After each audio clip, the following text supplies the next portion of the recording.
Hello, welcome. I'm Miriam, and I'm so excited to be sharing a little bit about my methods for my research. So, I am going to share a bit about my why, although I do go deeper in another video on that. So, check that out if you're interested. But for the purposes of this video, I just want to go through briefly the main ways that I designed this study, and then eventually we'll be able to jump into the main findings. All right. So, my burning why has always been, as long as I can remember, about human flourishing. How do we promote human flourishing, especially in the face of so much suffering? And, a lot of us are experiencing anxiety and depression and PTSD and suicidality. 1 in 5 Americans struggles with mental illness every year, and I suspect it's higher. I feel like this is such a prolific thing that we're experiencing that almost all of us in some way, shape, or form are impacted by mental illness. Maybe it's not us, but someone that we love. And so this has been on my map and on my radar for a while. And so when I entered into my program, my PhD program, I was curious about what we could do about this. How could we help people? And, in my own life, I found that psychedelics were so helpful.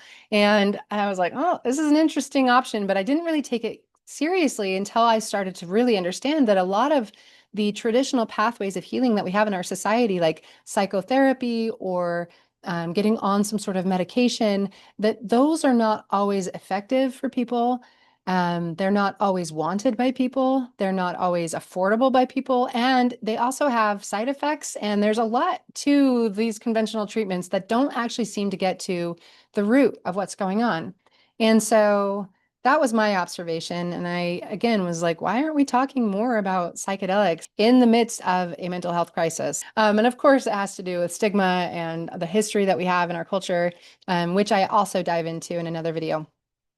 So one of the things I was specifically looking at for my study wasn't about just taking psychedelics in general, but taking psychedelics with a facilitator. One is more of like this journey of your own exploration, recreation, play. All of that is so incredible. What I was looking at was what about when you're doing this specifically for the purposes of healing and transformation? So you're having a facilitator that kind of guides you through and supports your process as you work towards transformation. The facilitator is incredibly important because during a psychedelic experience, we are very porous and our environment really deeply impacts how our experience is. And so a facilitator's job is to create a container for somebody to be able to go into a psychedelic experience with as much safety as possible and consideration, as well as, bringing in these components that allow for it to be meaningful. And so it's incredibly important to understand what the facilitators are doing, right? How are they doing it? What are their practices? What are their protocols? How are they screening people? How are they preparing people for these experiences? How are they working with them inside a medicine journey? And how are they integrating on the other side? And so, when done well, and this is what the research says over and over again, when done well, the set and setting can definitely impact someone's experience so that they can yield more positive results. So that's why it's important to understand how the psychedelic facilitator is in creating that set and setting, which promotes those outcomes that we're hoping for. And specifically, my focus has been in understanding how practices and approaches line up with human development theory. And we'll talk more a little bit about that when we talk about our results. So why underground facilitators? I chose to work with underground facilitators because first and foremost, they are absent almost entirely from the literature on psychedelic practice. And unfortunately, that means that we're not getting a lot of the lived wisdom of people who have been doing this for a lot longer than those who are just getting trained right now and who possibly are running these clinical trials. So we're talking about people that have been working with these substances and have a lot more lived wisdom, a lot more perspective, and also they're doing this in real world settings. Now, this is important because I really believe that our clinical studies are essential to us understanding psychedelic therapy and practice, but it's just one slice of a pie. And that a much bigger part of the pie is what's happening outside of clinical settings, outside of sterile environments, outside of, very rigid protocols. And so that's why this is important to bring to the table because we need to have a more full spectrum understanding of what's going on with psychedelic facilitation so that we can base our policies and programs and practices on information that has been gathered, not just from clinical settings. So there's a lot to gain from underground facilitators. So let's talk a little bit about my methodology. So for my study, I interviewed 27 psychedelic facilitators, and I have so much information, 1,000+ pages of transcripts. The interviews were conducted mostly over Zoom, and there were some facilitators that preferred to meet in person, and so I would be available for that as well. And the interviews lasted between 1 and 3 hours, and honestly, they could have gone on so much longer. I had to go through an entire ethics board to get approval, the IRB, the Institutional Review Board at the University of Utah, to ensure that all of the participants were protected, that there was ethical care involved, that I was being responsible. And so that was a long process, and it was a really supportive process to making sure that this research wasn't exploiting anybody or putting anybody at risk. So instead of gathering written consent from the participants or the facilitators that I interviewed, it was verbal consent so we could keep their information safe. I recorded the interviews, and then after I transcribed them, I removed all of the identifying information. So the information could never be traced back to the individual that I interviewed. So, in terms of my participants and the recruitment process, all of the facilitators I interviewed were from the US. And the reason for that is because I wasn't interested in knowing what was going on in other countries or in other cultures. My interest is in how are we doing this here in our country with our very unique combination of 21st century complexity and different practices and diversity. That's what my fascination has been in. Every one of the facilitators had to be over 21 years old, and that's very young. The average age was about 45 years old. And then also the range in terms of experience was between 2 years or 10+ sessions and higher.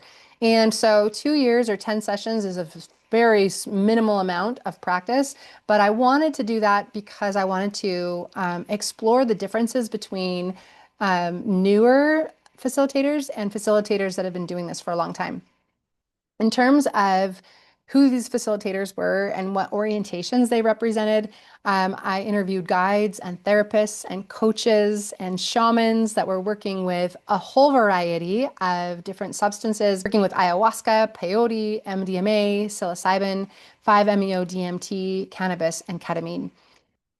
As far as my recruitment, because I have experience as a facilitator and I've been to multiple trainings and I've really been engaged in this community, I was able to have already colleagues that I could reach out to and that I could say, hey, do you know anybody who would want to be interviewed? And so it was a snowball sampling approach. Little by little, I was able to find all of these different people that were willing to be interviewed. And that in itself was a big deal because trust was such an imperative part of people being willing to share their stories, right? Not just anybody wants to jump on a call with a stranger and tell them all of their practices. And so that actually took a lot more work than other types of studies, right? I also had recruitment flyers that I send out to psychedelic organizations and stakeholders and on social media. Let me show you what that looked like. So here was my flyer. And I had a whole website that was set up just for this, where people could learn about, how I was protecting them and what the interview questions were and how they could get involved. And I would even write up little summaries about each of the interviews just so I could share it back with the community and allow for people to feel safe in doing this because it's a very vulnerable thing to share. And I wanted to make sure this was as professional as possible and also reflexive, really hearing what the needs are of the community and being able to meet that through my study. And so that was one of the benefits, again, of me having kind of this insider perspective and experience as a previous facilitator myself. And one thing I want to actually note here too is that I did ask for both the possibility of being interviewed and of being just surveyed, so someone could fill out a survey. And almost nobody, I mean, someone got maybe 5 questions in on the survey before they stopped, and so virtually nobody took the option of doing the survey. And I really believe that is a testament to how important like person to person communication is, right? So anyway, that was pretty interesting. So the questions that I asked to facilitators were what motivated them to do this work and how did they come to this work? So what were their backgrounds? What education did they get? How did they get training, if any? What sparked that fire within them to want to go and do this work in the first place? How did they conceptualize their role and the role of the substances? What were their screening and preparation practices? What tools and approaches did they use when they were in altered states with their participants? And how did they conceptualize and support integration afterwards? And finally, my favorite question, which took a lot of the time of every single one of the interviews, was what wisdom would you like to share with the broader community about this work? So once I finished the interviews, I would take the information and put it into my qualitative analysis software, Deduce. And it took a while to code everything, meaning that I was looking at the themes from every single one of the transcripts and kind of putting them in their own categories. So over time, I could see what was being said and what patterns emerged through the process. So that's a little bit about my methodology in a nutshell. There's a lot more to it, but for the purposes of what we're doing today, we're going to end here and then let's get started next with the results of the study. Thanks for being here.